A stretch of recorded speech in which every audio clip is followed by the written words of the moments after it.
think of royal secrets, we think of secrets that really are secret, and many people don't know the inside track. When we look here on this channel about history in the past, particularly the Victorian and Edwardian era, obviously we're working from things that have been said, been put down in print, all of that sort of stuff.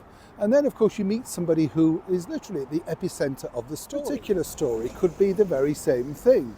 I was lucky enough to interview somebody recently who was at the height of all those wonderful celebrations way back in 1977. That was, of course, our late and brilliant monarch, Queen Elizabeth II's Silver Jubilee. And when you think about it, it was unprecedented at that point because often, once again, not many people had celebrated in such a massive royal event. Lots of activity, but let's not forget in 1977, the country was going through something of a bit of a decline. We were waiting the arrival of the Right Honourable Margaret Thatcher, that was a couple of years away, and we'd had strikes and electric cuts and all sorts of stuff. And it was very debatable as to whether or not the celebration should take place because the country was in such a mess, under, of course, the likes of the Right Honourable Jim Callaghan and previously Harold Wilson. Well, this particular story has a very strange twist because it all centres upon a TV drama that really did rock the ratings, and it was postponed for a year. Was it kindness or were there pressures? As ever, let me explain. Good to see you today on this autumnal looking day. It's not bad, is it? Hope you're keeping well, whatever you're doing. Lovely to have your company. When we talk about royal scandals, this particular lady keeps coming up and up. And as you know, I've been lucky enough to visit some of the places that she was sort of appertaining to, including the flat just off Edgware Road, where that liaison first took place between the King and Mrs. Simpson. But if you think about it, by 1977, that scandal had truly, sort of died down. Sadly, the King had passed away in the early 70s, and Wallis Simpson was living as a semi-recluse over in Paris for some periods at least. But even she could not have foreseen what they had planned to try and, shall we say, besmirch the celebrations of the Silver Jubilee for Queen Elizabeth II.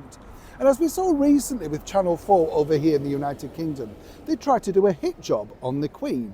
And this was, they decided way back in late 1975 to commission a drama based on the story of Edward and Mrs. Simpson. Now it starred Edward Fox, a reputable actor who I've met on many different occasions and a very fine actor indeed, alongside the American actress Cynthia Harris as the aforementioned Mrs. Simpson. But you see, the story behind the scenes on this is fascinating in itself, because as you can imagine, for this to go out literally in the very, middle of the Silver Jubilee celebrations made by a company, Thames TV, that was, of course, one of those great bastions of drama. But this was a commercial channel, and the commercial channel, as we've seen over the years, is not necessarily, too kind to the British monarchy. Now, what happened was this really escalated very quickly because production, as I say, got underway. And what's fascinating about it, it is a bit like a who's who of stars who were literally appearing in the show. Now, to even add more upset and ointment into the bargain, they decided to include one of the late Queen Mother's very favourite vocalists, Al Bowley. And, of course, the idea really with him was, yes, he was sort of part of the story, but he wasn't vital and he wasn't needed. But by including him, they made sure they got another arrow through the heart of the British monarchy. This is how commercialism works, right? So production went into production with Edward and Mrs. Simpson, and the idea was that it was going to roll in the summer of 1977. But what happened was, quite frankly, Mrs. Simpson herself intervened and tried to get it stopped through injunctions, legal letters, all sorts of stuff. Partly because she didn't want her own story being utilised, abused and exploited, as the court document said, but also she didn't want the embarrassment to happen during the Queen's Silver Jubilee. They had developed something of a, shall we say, not necessarily friendship, but an understanding of each other. And apparently Wallis Simpson held Queen Elizabeth in very high regard. After much pushing and toing and froing, and basically people saying this would be at the height of bad taste, they then decided to put the series out in the summer of 1978. It was a big success, naturally, because it's a royal scandal, and as I've said to you before, royal scandals sell.